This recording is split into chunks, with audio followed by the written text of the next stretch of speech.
Dr. M. Wali joins me on the broadcast. Welcome on the show, sir.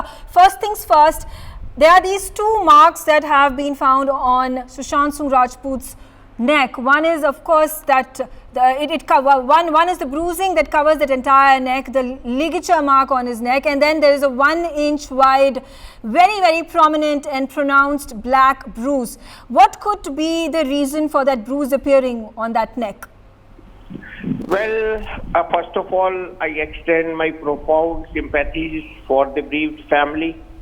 We have lost one of our rising stars, and it's a great loss to the industry, great loss to the nation, great loss to the academics. Coming to the bruise theory, the bruises form when there is congestion or there is blood collection under the skin, and the congestion is the hallmark of the suicidal ligature. So when there is a suicide and the neck is tight, there are two phenomena. One is vascular and one is due to which the person dies immediately by hanging. So the bone breaks, which we call as odontoid process, which is only seen on postmortem.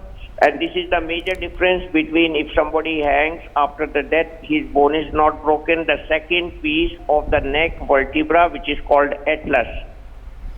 First vertebra and second vertebra has got a process which allows the neck to move around it. It's like a fulcrum, and that fulcrum is raised from the bone, and there is a ligament tying up, just like you wear a ring around your finger, and that is like a ring, and the finger cracks because that ring is only on one side, half ring, semilunar.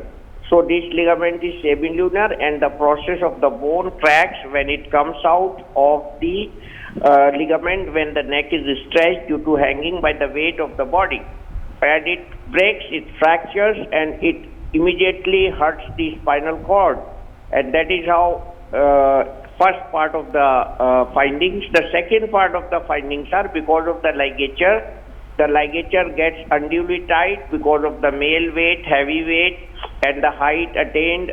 Some people do suicide with very less height. Some people die up at a height, as this was the case. So there is bound to be very great congestion in the under the skin due to some small vein of the neck got ruptured.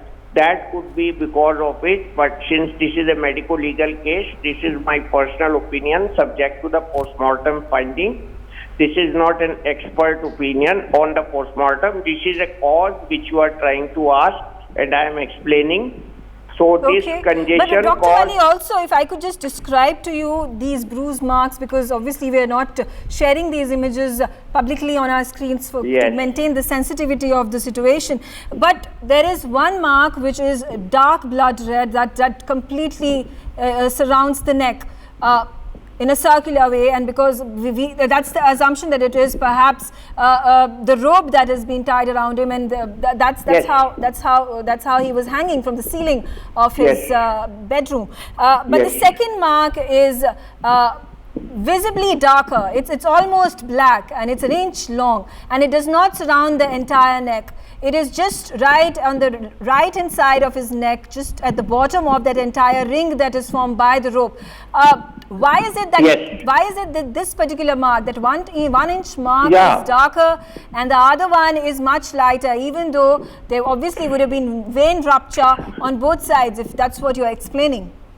Their vein will rupture above the ligature, and the ligature would not get congested because of the continuous pressure due to the weight of the body.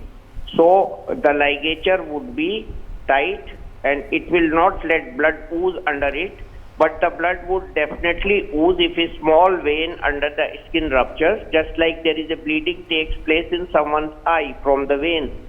There is high blood pressure, one of the arteries gets ruptured, and you can see the blood within the eye. So same phenomena can happen under the skin by a smaller vein, which I was trying to explain. I was not trying to explain the ligature bruise. I was trying to explain the smaller one, which may be probably due to rupture of a small vein, or we also technically call that venule. And that becomes blood stained, and the blood has iron, so it becomes very dark. And how do you make the difference between both these ruptures, the one that is surrounding his entire neck, which is much lighter, and the other one which is much darker? Could that perhaps be a natural thing because of the fact that a person has been hanging for some time from a considerable height? Unless there is an evidence of somebody hitting the neck, or there is an evidence of neck got hit or something got hit over the neck, we cannot rule out actually. Ideally, it is seen whether it is ante-mortem hanging or post-mortem hanging, and that is grossly determined on the basis of the rupture of the ligament, fracture of the odontine process, stretching of the neck length, congestion in the tongue, congestion in the eyes, congestion in the brain. All the parts, anatomical parts of the body above neck, they are congested. For more such videos, subscribe to the NewsX YouTube channel, hit the bell icon.